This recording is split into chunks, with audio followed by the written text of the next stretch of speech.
आप जब खाते हो, खाना खाते हो, क्या ऐसा होता है कि आपने पहली पूड़ी ली तो उसके बाद आपने कहा 2 पूड़ियाँ और लाओ, और फिर जब आपने 3 पूड़ी ले ली तो आपने कहा 6 पूड़ी और लाओ, और जब आपने 9 पूड़ियाँ खा ली तो आपने कहा 25 पूड़ी और लाओ। ऐसा होता है क्या? उल्टा होता है ना, उल्टा होता है। जब आप खाना शुरू करते हो तो आपको कोई और देने आता है, थोड़ा दाल ले लीजिए, सब्जी ले लीजिए, आप डलवा लेते हैं। 5 मिनट बाद दोबारा आता है तो आप कहते हैं अरे नहीं नहीं, वो आग्रह करके थोड़ा सा और डाल लेता है, चलिए आप खा लेते हैं।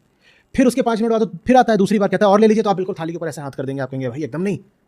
जैसे जैसे भोग बढ़ता जाता है, मैं पेट की बात कर रहा हूँ, भोजन की बात कर रहा हूँ, जैसे जैसे भोग बढ़ता जाता है वैसे वैसे संतुष्टि आती जाती है और भोग की लालसा कम होती जाती है, ठीक है ना। लेकिन मन पेट जैसा नहीं होता। पेट को जैसे जैसे आप भोजन देते जाते हो, पेट कहता है भोजन मिल गया अब और भोजन मत दो। मन को जैसे जैसे आप भोजन देते जाते हो वो कहता है भोजन मिल गया अब 4 गुना और दो।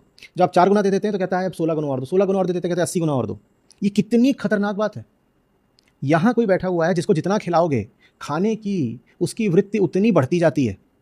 खिला खिला के उसे तृप्त नहीं किया जा सकता, उसे इतना खिलाओगे वो कहता है और दो। बल्कि जिसने कम खाया हुआ है संभावना फिर भी कह दे कि बहुत भूख नहीं है और मत दो। लेकिन जिसने ज़्यादा खा रखा है वो और ज़्यादा ना मांगे, ऐसा नहीं हो सकता। ये कितनी खतरनाक बात है, इसको समझिए। इन्हीं बातों की ओर पूरा जो ये अध्याय है, अब हम 16वें 17वें श्लोक पर आ गए हैं, अभी तक हमें संकेत करता रहा है। हम सोचते हैं कि अध्यात्म कोई पुराने ज़माने की बात है, गीता बहुत पहले हुई थी, प्राचीन बोल देते हैं।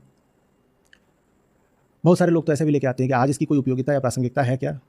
अरे भाई, वो जो बात हो रही है वो उसकी हो रही है जो आज भी एकदम ताज़ा ताज़ा पैदा हुआ है। किसकी बात हो रही है? वो मन की और अहम की बात हो रही है। वो कोई बूढ़े थोड़ी हो गए। और अगर वो बूढ़े हैं तो वो आज से 3000 साल पहले भी उतने ही बूढ़े थे जितने बूढ़े आज हैं। माने उनकी उम्र एक बराबर है। हर बच्चा जो आज पैदा होता है वो बिल्कुल मानसिक तौर पर उसी स्थिति में होता है जिस स्थिति में आज से 5000 साल पहले पैदा हुआ बच्चा था। उसकी बाहरी स्थितियाँ ज़रूर बदल गई हैं। आज आप उसको कौन सी दवाई खिलाएंगे, उसे कौन सा कपड़ा पहनाएंगे, कैसे पालने में झुलाएंगे, कौन सी गाड़ी में अस्पताल से अपने घर ले जाएंगे, ये सब चीज़ें बदल गई हैं। लेकिन बच्चा जो पैदा होता है तो उसके मन में जो सामग्री होती है वो 5000 साल पहले जैसी थी, बिल्कुल वैसी ही आज भी है। भीतर से कुछ नहीं बदला है। गीता उन चीज़ों की बात करती है जो भीतरी हैं।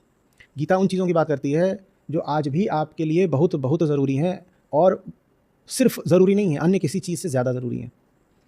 और गीता जिन बातों को उठाती है वो आज से 1000 साल बाद भी अगर मनुष्यता बची रही तो उसके लिए उतनी ही आवश्यक होंगी जितनी आज हैं, या जितनी आज से हज़ारों साल पहले थी। नहीं संभव है अपना काम ठीक करना बिना काम करने वाले को ठीक किए।